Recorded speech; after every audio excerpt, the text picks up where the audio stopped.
Hello students, welcome to तीर tuition classes. आज का हमारा जो सेशन है वो है क्लास 8 के लिए। आज हम देखेंगे कुछ एजर्सन एंड रीजन्स जो कि साइंस के सब्जेक्ट से है।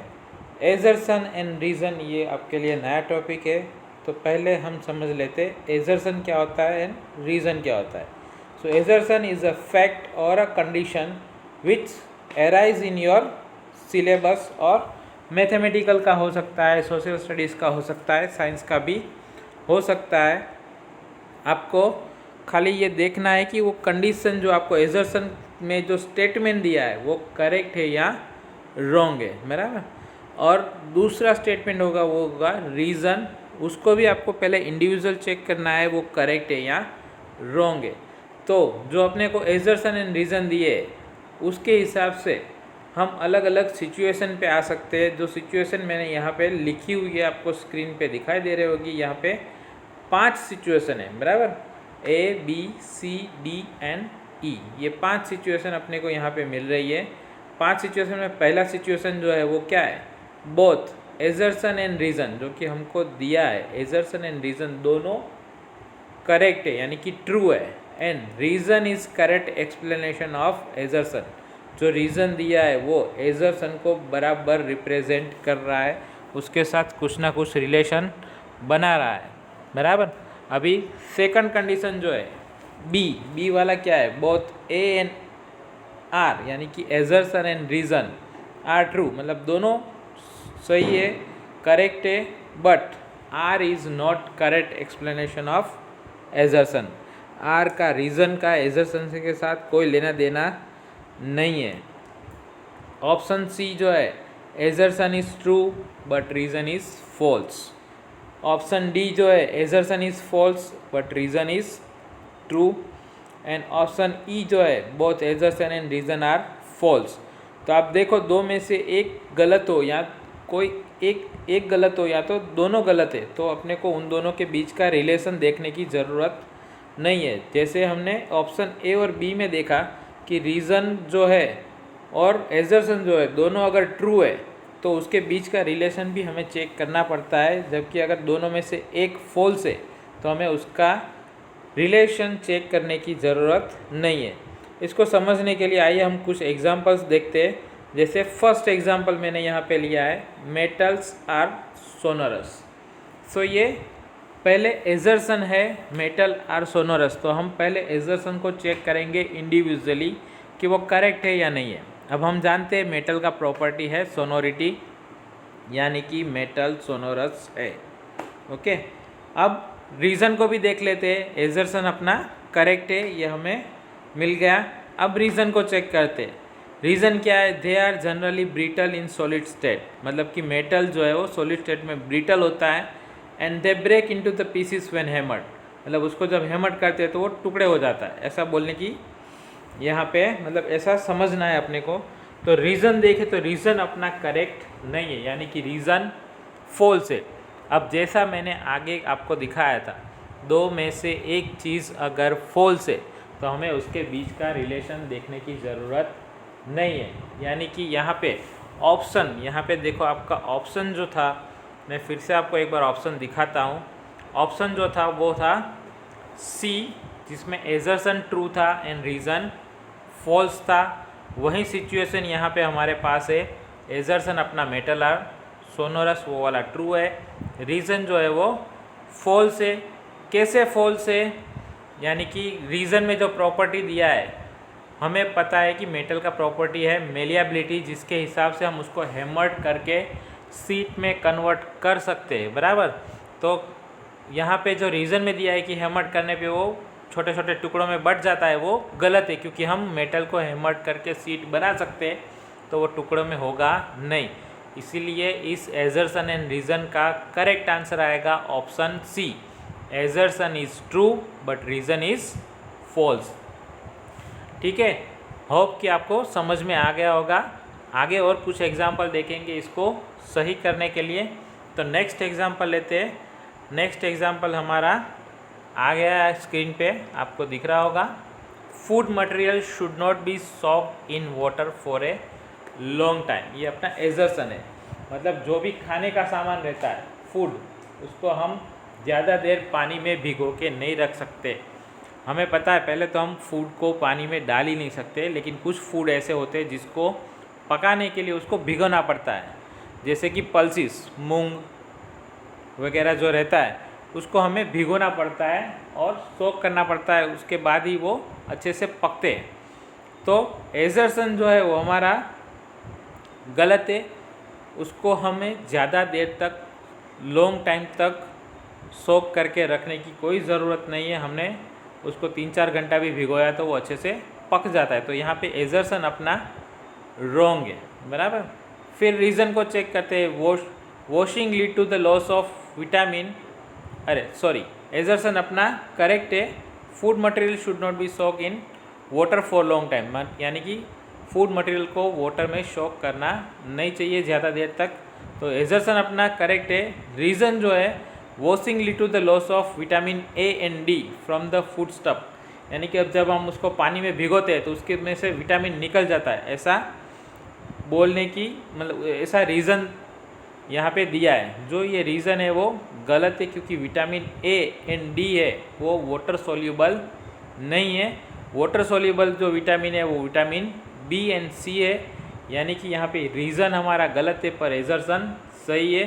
तो फिर से आंसर आएगा option C. Food material should not be soaked in water for a long time because the washing leads to the loss of water soluble vitamin B and vitamin C. Okay, let us take some more example. और एक example हम लेते हैं। Example क्या है? एजर्सन ऐसा दिया है कि earthworms are not good for agriculture, मतलब एग्रीकल्चर के लिए अर्थवर्म अच्छे नहीं है। तो ये तो गलत है भाई, अर्थवर्म तो चाहिए। अर्थवर्म हमारे एग्रीकल्चर के लिए बहुत अच्छे, आपने साइंस में पढ़ा होगा चैप्टर 2 में माइक्रो ऑर्गेनिजम्स वाले में, कि अर्थवर्म जो है वो सॉइल फर्टिलिटी बढ़ाते हैं, बराबर। सो एजर्सन जो है वो तो हमारा गलत है। Earthworms are not good for agriculture, वो है ही नहीं, हो ही नहीं सकता। एजर्सन इनकरेक्ट है, यानी कि फॉल्स है। अब रीज़न को चेक करते हैं। Earthworms break down the soil into fine particles and make it soft, यानी कि अर्थवर्म जो है वो क्या करते हैं, सॉइल को छोटे छोटे पार्टिकल्स में कन्वर्ट कर देते हैं, उसको सॉफ्ट बनाते हैं। तो ये रीज़न जो दिया है वो सही है, यानी कि हमारा एजर्सन फॉल्स है, रीज़न ट्रू है।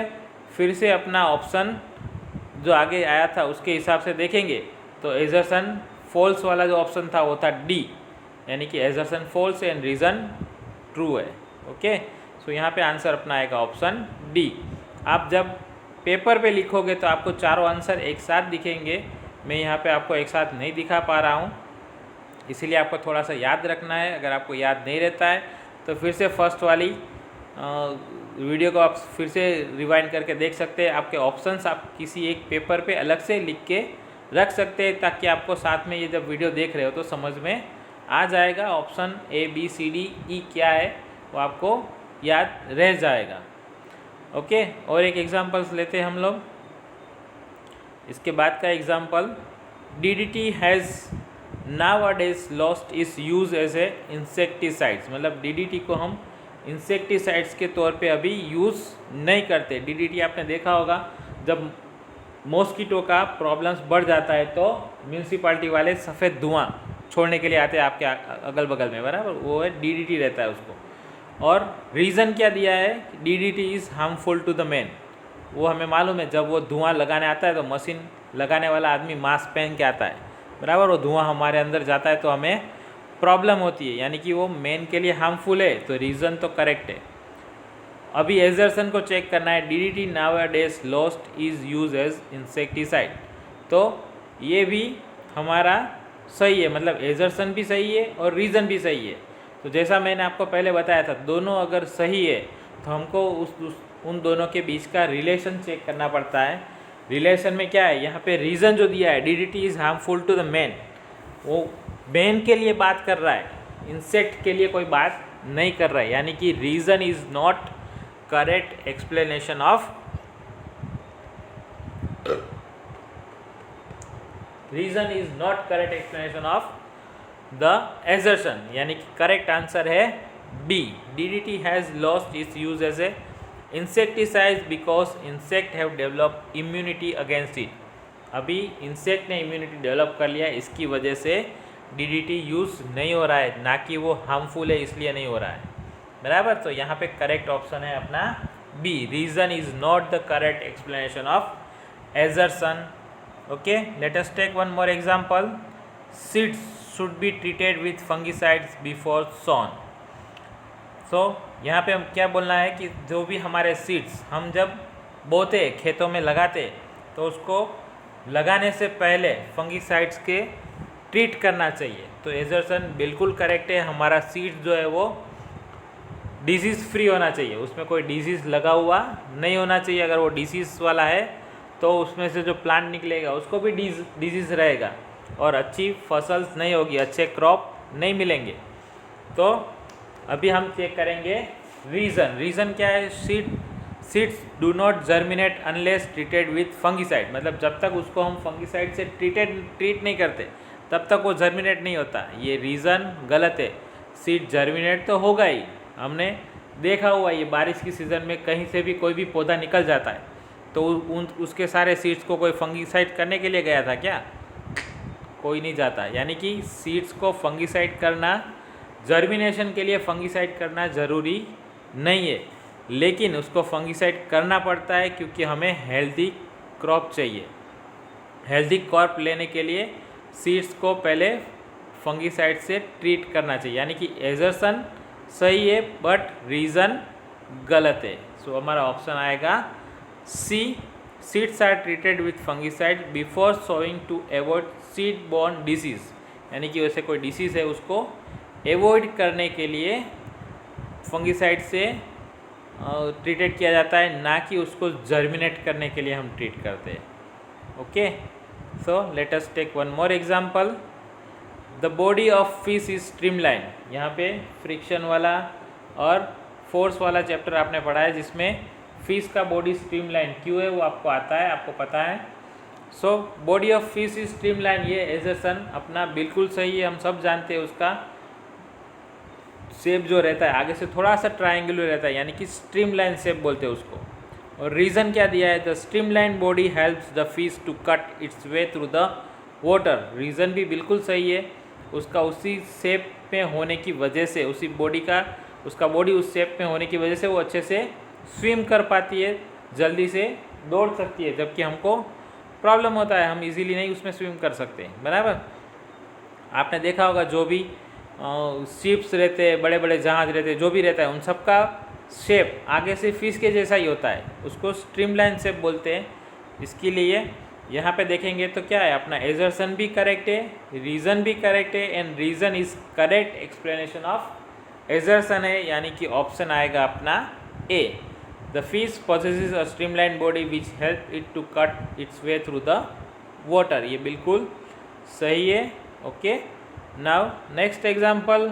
When lightning strike the sound is heard a little after the flash is seen. मतलब कि जब हमारी बिजली गिरती है, बारिश के दिनों में बिजली गिरती है, हमें मालूम है, तो बिजली गिरती है तो पहले उसकी लाइट दिखती है, उसके बाद कुछ सेकंड्स के बाद उसकी आवाज़ आती है। ये तुम सब लोगों ने देखा ही होगा। तो एजर्सन जो अपना है वो बिल्कुल करेक्ट है, ऐसा होता ही है। जब भी बिजली होती है तो पहले लाइट आती है, उसके बाद उसकी आवाज़ आती है। रीज़न अभी चेक करते हैं। रीज़न क्या है? The velocity of light is greater than the that of sound. Reason बिल्कुल सही है, क्योंकि लाइट का वेलोसिटी ज़्यादा है इसलिए वो पहले दिखाई देता है, और साउंड का वेलोसिटी कम है इसलिए वो बाद में सुनाई देता है। तो यहाँ पे अपना एजर्सन एंड रीज़न दोनों सही है, and reason is also the correct explanation of एजर्सन, यानी कि अपना ऑप्शन आएगा ऑप्शन ए।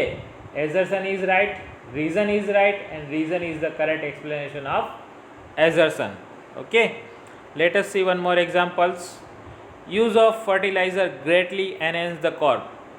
यानी कि हम जो खेतों में फर्टिलाइजर्स यूज़ करते हैं उसकी वजह से अपना क्रॉप अच्छा होता है। तो ये एजर्सन जो है वो बिल्कुल सही है। फर्टिलाइज़र हम इसीलिए यूज़ करते हैं ताकि अपने प्रोडक्ट्स बढ़े, अपना क्रॉप बढ़े, उसकी क्वांटिटी और ज़्यादा मिले।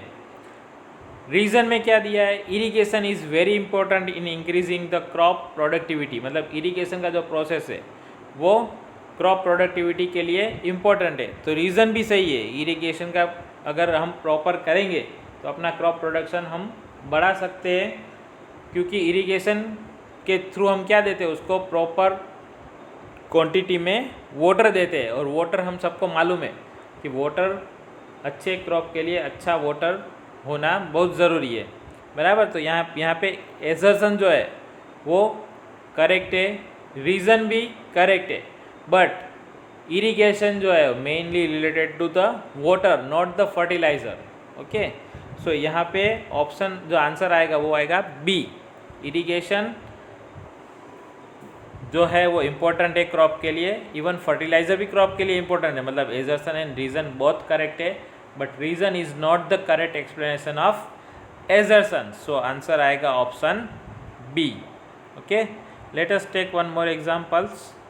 लिगुम्स रिवाइव द सॉइल फर्टिलिटी, यानी कि लिगुम्स जो रहते हैं वो सॉइल फर्टिलिटी बढ़ाते हैं, ये बोला गया है। तो ये एजर्सन बिल्कुल सही है। आपको ये चैप्टर्स में आता है, राइजोबियम बैक्टीरियाज के बारे में आप पढ़े हो, ठीक है। रीज़न क्या दिया है, microbes in the root modules of leguminous plant fix the atmospheric nitrogen. यानी कि रीज़न में ऐसा दिया है कि जो लिगुमिनस प्लांट रहते हैं उसमें जो माइक्रोब्स यानी कि राइजोबियम बैक्टीरिया जो रहते हैं वो एटमॉस्फेयर नाइट्रोजन को फिक्स करके वाटर सोल्यूबल बनाते हैं, जिसकी वजह से प्लांट्स को इजीली नाइट्रोजन मिल जाता है। सो यहाँ पे अपना एजर्सन भी करेक्ट है, रीज़न भी करेक्ट है, और रीज़न जो है वो एजर्सन का करेक्ट एक्सप्लेनेशन है, यानी कि ऑप्शन आएगा ए। ओके, सो आई होप आप सब लोगों को ये सेशन में मज़ा आया होगा। एजर्सन एंड रीज़न का थोड़ा फंडामेंटल्स जो है बेसिक्स है वो क्लियर किए होंगे। इसके चलते आप आगे अपने एग्ज़ाम में अच्छा स्कोर करोगे। और एजर्सन और रीज़न और सीखना है तो मेरे इस वीडियो को लाइक एंड शेयर कीजिए। Thank you very much.